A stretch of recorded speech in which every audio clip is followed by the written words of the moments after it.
महागठबंधन बैठक पे बैठक किए जा रहा है, लेकिन अब तक ये नहीं तय हुआ है कि आखिर महागठबंधन में सीएम का चेहरा कौन होगा। क्या तेजस्वी यादव के चेहरे पर 2025 का विधानसभा चुनाव लड़ा जाएगा?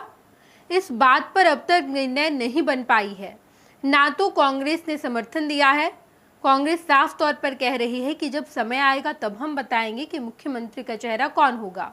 अब तो लेफ्ट की पार्टीज भी तेजस्वी यादव को मुख्यमंत्री का चेहरा मानने से इनकार कर रही है। उन्होंने भी अपना स्टैंड अब तक क्लियर नहीं किया। ये बात तो समझ में आती है, लेकिन राजद को क्या हो गया है? राजद भी इस बात पर हामी नहीं भर रही कि तेजस्वी यादव के नेतृत्व में चुनाव लड़ा जाएगा, तेजस्वी यादव मुख्यमंत्री होंगे। अब राजद भी ये बताने से कतरा रही है, लेकिन कांग्रेस थोड़ी चुप बैठेगी। कांग्रेस अपना काम भी कर रही है।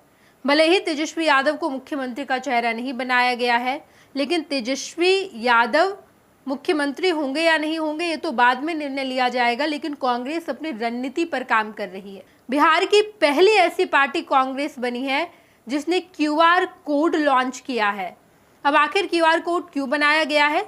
क्यूआर कोड इसलिए बनाया गया है कि कैंडिडेट नए आए, पुराने कैंडिडेट, नए कैंडिडेट, जिस भी कैंडिडेट को हमारे पास आना है और चुनाव लड़ना है उसे क्यूआर कोड पर स्कैन करना होगा।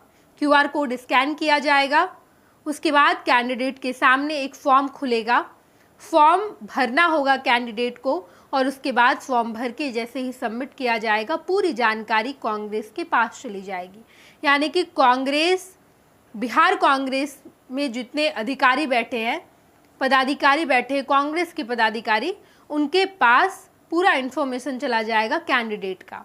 ये बेहद ही शानदार और नया इनिशिएटिव लिया गया है। कांग्रेस के द्वारा ये इनिशिएटिव लिया गया है।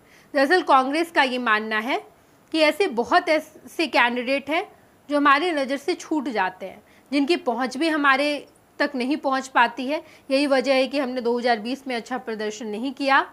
कांग्रेस के नए प्रदेश अध्यक्ष, बिहार कांग्रेस के नए प्रदेश अध्यक्ष राजेश राम का ये इनिशिएटिव है।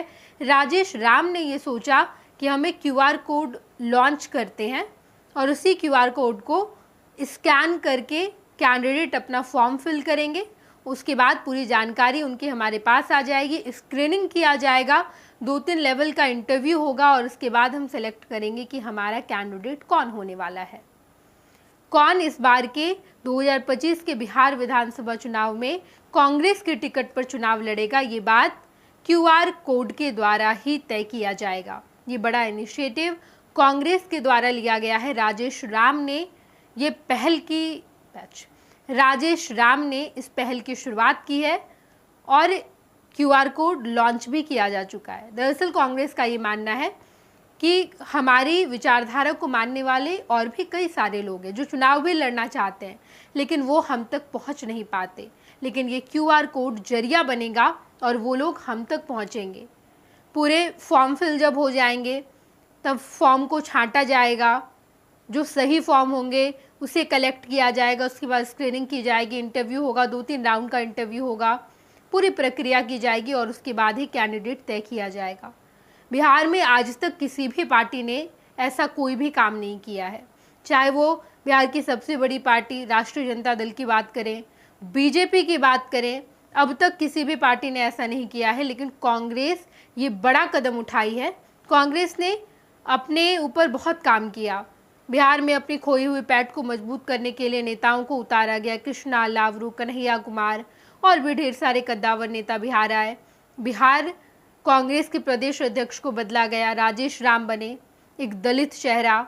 उसके बाद जिस तरीके से कांग्रेस में बड़े बड़े बदलाव किए जा रहे हैं, इस बात का प्रमाण है कि कांग्रेस अब पहले वाली कांग्रेस नहीं है, बल्कि पूरी तैयारी के साथ इस बार के चुनावी मैदान में नजर आएगी।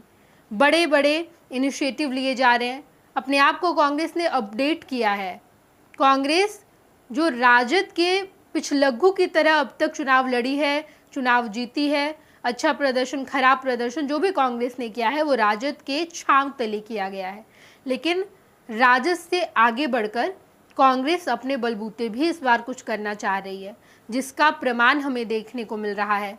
कितनी बार तेजस्वी यादव ने बैठक का आयोजन किया। कोऑर्डिनेशन कमेटी का अध्यक्ष भले ही तेजस्वी यादव को बनाया गया है, लेकिन क्या फ़ायदा इसका, जब ये सार्वजनिक तौर पर कहा ही नहीं जा सकता कि तेजस्वी यादव मुख्यमंत्री के चेहरे होंगे।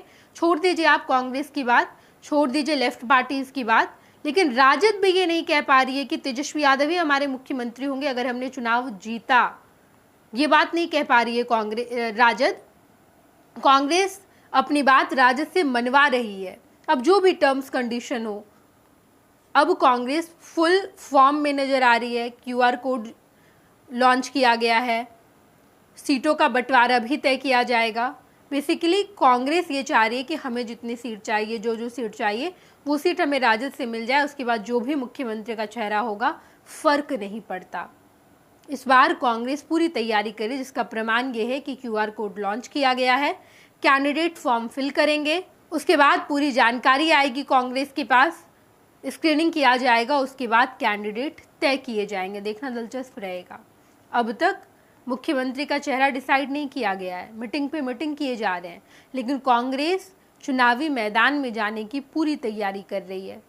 कांग्रेस अपने लेवल की बेस्ट तैयारी कर रही है, जिससे कांग्रेस चुनाव जीतने के बहुत करीब पहुंच जाए। देखना दिलचस्प होगा कि आखिर इतने काम का नतीजा क्या होता है। हम आपको तमाम खबरों से रूबरू कराएंगे, आप देखते रहिएगा फर्स्ट बिहार झारखंड। गोल, जहां 27 वर्षों के सफर में 17,000 से भी अधिक छात्रों ने डॉक्टर एवं इंजीनियर बनकर भरे सफलता की ऊंची उड़ान, जहां साधारण छात्र भी बिहार टॉपर्स बनकर बना रहे इतिहास।